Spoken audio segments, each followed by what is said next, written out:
If your arc raiders has been stuttering and your audio has been cutting in and out, then what you should be focusing on is driving down your frame time milliseconds in latency and really dialing in that graph to have as flat of a line as possible.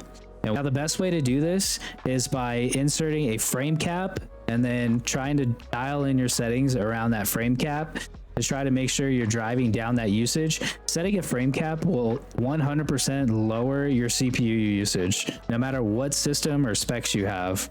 So why does frame capping matter, especially for arc raiders?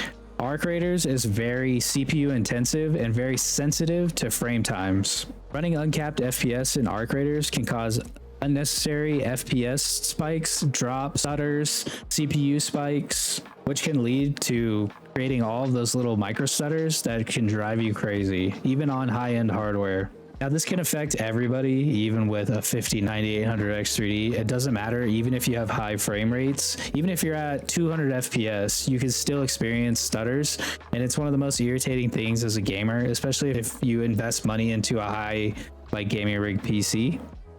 If you apply caps and focus on your frame time and driving down that latency, then you can have a smooth, buttery experience even in arc raiders. What I've done is I have loaded into Buried City, which for me has been where all of my problems are. I don't know if it's geometry or something in the map, and it's just been difficult for me to play this even on a 9800X3D. If you guys want to see the fix that I put in place to actually get rid of all of my CPU usage issues, then I'll link it to this video and you guys can go check that out. Let me know if it helps you. For this scenario, what we're going to be trying to do is, if that fix didn't work for you, then I have another fix for you, and that's optimizing your game by frame rate caps and then trying to dial in your frame time. So what I've done here is I've put everything at low, and what I'll do is I'll simulate adding in a stutter by switching graphics settings, and I have no DLSS on. So you guys are going to be able to see this. So I'm at 100% CPU usage, and what I've done in the background is I've actually opened up a ton of different windows so I can drive as much processor usage as I can in this to simulate additional load on your CPU if you were fully maxed out. So you can see right here, my frame time actually isn't too bad. Even though it's saying my processor's at 100%, it's actually not skipping around too bad. So you can see I'm pretty much still maintaining 190 FPS. I haven't had an actual stutter yet, which I'm kind of surprised, but we'll see when we go outside. What's up, man? And then we're gonna go. Oh, I just got a stutter right there. Did you guys hear the sound? Here, I'm gonna turn up the sound because the sound actually cut in and out. And I see a lot of people talk about this where their sound cuts in and out. That's how bad their stutters are. And that's a clear sign that you have some of your cores are actually getting pegged. See how some cores hit 100% and others don't? So if you have cores that are pegged, you're gonna start seeing your frame time chart go all over the place and actually have stuttering. So there's a little micro stutter there. So now here, I'm gonna simulate stuttering for you guys by enabling and disabling some graphics settings. So pay attention to this chart right here. Now what I'm gonna do is I'm gonna change the texture back and forth. You guys see that? If you're experiencing really consistent bad stutters, your frame time chart is gonna look like this. And look what happens when I move my character back and forth when I do this, and I'll just run. So what I'll do is let me go out here to the street, and I'm just gonna come over here and run, and you can see what happens. See that? Simulating a little micro stutters, and then this is a little more intense stutter. And I'll show you what a really bad stutter would look like. So you just can't do testing in this game without getting swarmed by arc. Here's what a bad stutter would look like. You see that? That is the worst nightmare for a gamer, especially playing an FPS, or not FPS, but a competitive game where you can die and lose all your stuff, right? So that right there is worst case scenario when you are experiencing really bad stutters, and that's probably where the people who have been saying like their audio's cutting in and out, they're just having, there was a good stutter right there that actually just happened. Did you see that? So what you can do to fix this, first you want to make sure, so you look at your FPS, and you want to see what is your monitor's refresh rate. So my monitor is actually 175 hertz. So to fix some of that, what you want to do is look at whatever your monitor refresh rate is, and then you want to set a frame cap. And Arc Raiders has this in-game frame rate limit and you want to set that 5 FPS or 10 FPS. You can play around with this and below your actual refresh rate. Now what this is going to do is it's going to smooth out your frame time chart, and you want to make sure that you play with this and you don't want to induce frame latency. So you see that frame time, see that number next to it? That's around 4 to 8 milliseconds. What you want to try to do is not try to induce latency, which I'll do here now, and I'll show you a drastic one.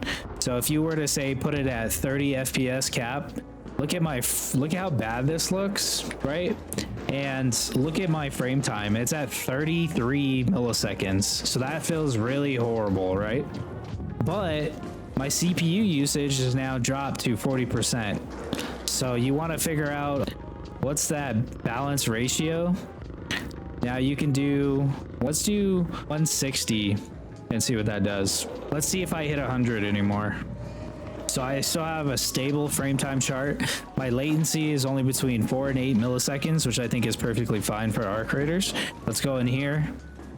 Remember, I was hitting over 100% when I went into that room.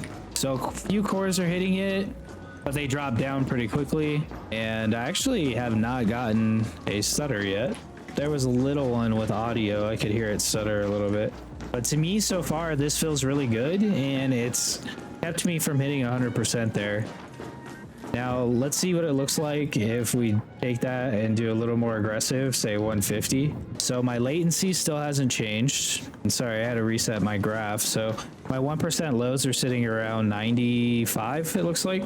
And you can see my processor is sitting around 90% now. This is why paying attention to your frame time is more important than paying attention to your FPS. FPS is literally, it is important, but once you get over 120 FPS or 110 FPS, whatever it is, it honestly, it all feels pretty similar, unless you have a monitor that's like 240 hertz, 360 hertz, something like that. Then you still want to try to hit as high FPS as you can, but you don't need to always hit 240 FPS to have a smooth experience. You want to make sure your frame time chart is buttery smooth. See my frame time chart? It hasn't moved at all since I've been doing this. It's been very consistent, no spikes. And that's what you want in order to have a smooth gameplay experience. And now you notice my processor, it hasn't gone up to 100% yet. Across the board, you may have some cores that hit 100%, and you can even continue dialing this down. But let's do even more aggressive. Let's do 120 and just see what happens. We'll reset all my charts. Now I will tell you, because I have a 175 hertz monitor, this still feels a little smooth, but I can start to see a little bit of ghosting in the frames sitting at 120. So once you start going a little too low, you'll notice your actual smoothness may go down. So that's a different trade-off if you're going too low. So for me, this would be too aggressive to where it's distracting for me. Although my processor usage is now down into the low 85s. Up here in this room, it's only gone up to about 88, but I'm getting upwards of 10 milliseconds now. So I'm hitting the threshold of where this is actually going to be introducing latency, and you're going to feel that in a negative way. So I think in this scenario, 160 might be the sweet spot. Trying to stay under that 100% CPU usage while not introducing latency. And now this feels much more smooth when I'm swiping around back and forth. Now I feel this a lot more because I play with a pretty high DPI and I play with keyboard and mouse. You may not feel this as much playing on controller, so just keep that in mind. But this looks pretty good. Now here's what happens again if you uncap it and hit it unlimited. Watch me immediately hit 100%. You see that? Now imagine if you're trying to stream on the same PC, Discord open, you're watching a stream or something of one of your favorite streamers, aka me, if you want to check that out. I go live all the time. Just kidding, but I'm definitely trying to grow that if you guys are interested. Or if you're like somebody who just likes to browse the web while you play video games, play music, all of that is going to be taking resources away from your processor. Remember that. I just got a stutter right there. My frame time chart, there's some spikes, but nothing too crazy, just pretty minimal actually so far. Now this is with the 9800 X3D. Now imagine if you're on lower end hardware. right? I have a 4090 and a 9800 X3D. So keep that in mind. Your results are going to vary. This is going to be a one size fits all. You have to play around with it to see what works for you. But that is my way of dialing it in. See, I just got some stutters right there. That is going to be so much more beneficial than watching all of these guides telling you, oh, adjust all of these settings if you're not paying attention to your frame time. Frame time is going to really be what's going to offer that super smooth experience. So that's going to close this one out. Just remember, if arc raiders, you have high FPS, you have decent hardware, and it's stuttering still, even if you have a budget PC build, if you're experiencing high frame time spikes and your chart looks like it's going all over the place, remember when I was showing you, you see those constant spikes, then the number one thing you should do is put that frame cap on and try to dial in the settings from there. If this video helped you, again, consider subscribing as you watched it. Hopefully you found some value. If you really did, hype it up for me so it can reach new people, and definitely drop a like. It really does help the video and the YouTube algorithm. And I'm really trying to grow my YouTube channel this year and just become a full-time YouTube creator. Again, if you guys want to check it out and come hang out, you can jump in my live streams, come say what's up, and ask me any questions live too if you want. So I appreciate you guys' time, and I hope this video helps you. If you have any questions at all, drop them down below. I try to respond to every single comment that are on my videos. See you guys.